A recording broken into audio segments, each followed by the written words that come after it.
Anies Baswedan tetap dukung Tom Lembong di tengah kasus korupsi impor gula.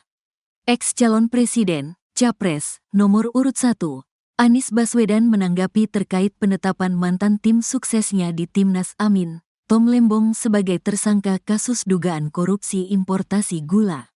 Melalui unggahan di feed akun Instagramnya @anisbaswedan pada Rabu, tanggal 30 Oktober tahun 2024, ia menyinggung soal Indonesia adalah negara hukum dan bukan negara kekuasaan. Awalnya, Anies mengatakan bahwa dirinya dan Tom sudah bersahabat sejak lama, yakni 20 tahun. Anies mengenal Tom sebagai sosok yang berintegritas. Ex-Gubernur Jakarta itu juga mengatakan bahwa Tom selalu memprioritaskan kepentingan publik. Tom Lembong juga disebut Anies sebagai pribadi yang selalu fokus memperjuangkan kelas menengah yang terhimpit. Kemudian, Anies mengaku sempat terkejut dengan berita soal Tom yang ditetapkan sebagai tersangka. Meski begitu, Anies tetap menghormati proses hukum yang berlaku. Anies mengaku percaya aparat penegak hukum dan peradilan akan menjalankan proses secara transparan dan adil. Ia menegaskan akan tetap memberikan dukungan moral dan dukungan lain. Dia lalu berpesan kepada Tom untuk tidak berhenti mencintai Indonesia, dan Anies percaya kepada Tom sepenuhnya. Sebelumnya, Kejaksaan Agung, Kejagung, menetapkan mantan Menteri Perdagangan, Mendak, Thomas Trikasih Lembong atau Tom Lembong sebagai tersangka atas kasus dugaan korupsi terkait kegiatan importasi gula di Kementerian Perdagangan tahun-tahun 2015 sampai tahun 2016. Usai ditetapkan sebagai tersangka, Tom Lembong ditahan Rutan Salemba Cabang Kejaksaan Negeri Jakarta Selatan untuk 20 hari pertama. Tom sebelumnya dibawa menggunakan ke mobil tahanan pada Selasa, tanggal 29 Oktober tahun 2024. Malam lalu seusai ditetapkan tersangka. Tom Lembong mengenakan kemeja hitam dibalut rompi pink tahanan kejaksaan.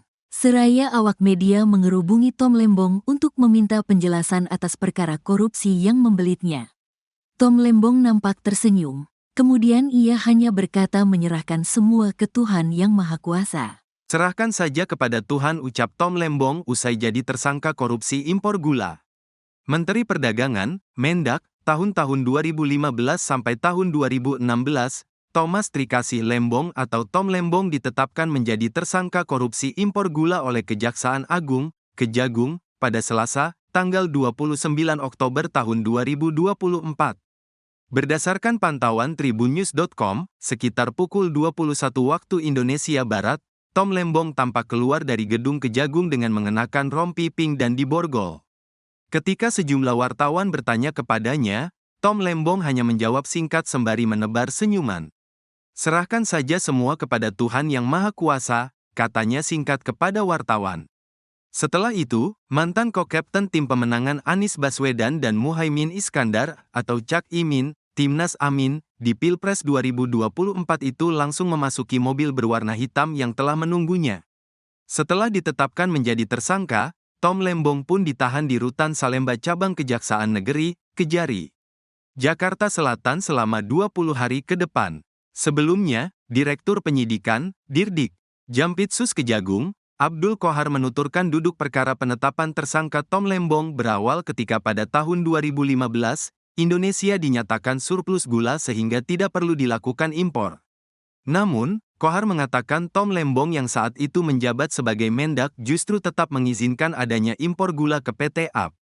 Di tahun yang sama yaitu tahun 2015, Menteri Perdagangan yaitu Saudara TTL memberikan izin persetujuan impor gula kristal mentah sebanyak 105.000 ton kepada PT AP yang kemudian gula kristal mentah tersebut diolah menjadi gula kristal putih, GKP, kata Qohar dalam konferensi pers di kantor Kejagung, Jakarta pada Selasa, tanggal 29 Oktober tahun 2024. Qohar mengungkapkan izin impor gula yang diterbitkan oleh Tom Lembong justru diberikan kepada PT AP yang notabene adalah bukan perusahaan milik BUMN. Padahal, merujuk pada peraturan Mendak dan Menperin, perusahaan yang diizinkan untuk mengimpor gula adalah perusahaan milik BUMN. Tak cuma itu, Qohar juga menyebut izin impor gula dari Tom Lembong itu tidak diputuskan lewat rapat koordinasi, rakor, dengan instansi terkait dan tanpa rekomendasi dari Kementerian Perindustrian, Kemenperin. Kohar menuturkan lalu ada rapat bersama dengan kementerian di bawah Kemenko Perekonomian yang salah satunya membahas terkait kurangnya cadangan gula pada tahun 2016 sebanyak 200.000 ton. Lalu, pada November tahun 2016, Tom Lembong memerintahkan Direktur Pengembangan Bisnis PT PPI berinisial TS memerintahkan setiap manajer untuk melakukan pertemuan dengan 8 perusahaan swasta yang bergerak di bidang produksi gula. Padahal dalam rangka pemenuhan kondisi harga, harusnya yang diimpor adalah gula kristal putih secara langsung yang dapat melakukannya hanya perusahaan BUMN, jelas Kohar. Selain melanggar soal regulasi perizinan, Kohar juga menyebut perusahaan yang diizinkan Tom Lembong untuk mengimpor gula bukan merupakan produsen gula kristal putih, melainkan produsen gula rafinasi.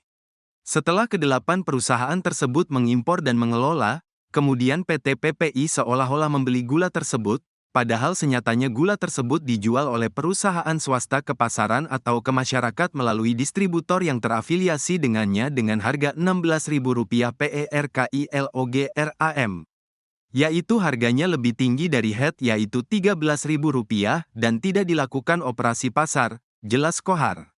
Dari perizinan itu, Kohar menuturkan perusahaan Tom Lembong memperoleh fee Rp105 per kilogram dari 8 perusahaan tersebut. Kohar mengatakan perbuatan Tom Lembong ini mengakibatkan negara mengalami rugi mencapai Rp400 miliar. Kini, Tom Lembong ditahan selama 20 hari ke depan di Rutan Salemba Cabang Kejaksaan Negeri, Kejari, Jakarta Selatan. Tom Lembong dijerat dengan Pasal 2 Ayat 1 atau Pasal 3 Junto Pasal 18 UU Nomor 31 Tahun 1999 sebagaimana diubah dengan UU Nomor 20 Tahun 2001 Junto UU Nomor 31 Tahun 1999 tentang pemberantasan tindak pidana korupsi Junto Pasal 55 Ayat 1 pertama KUHP.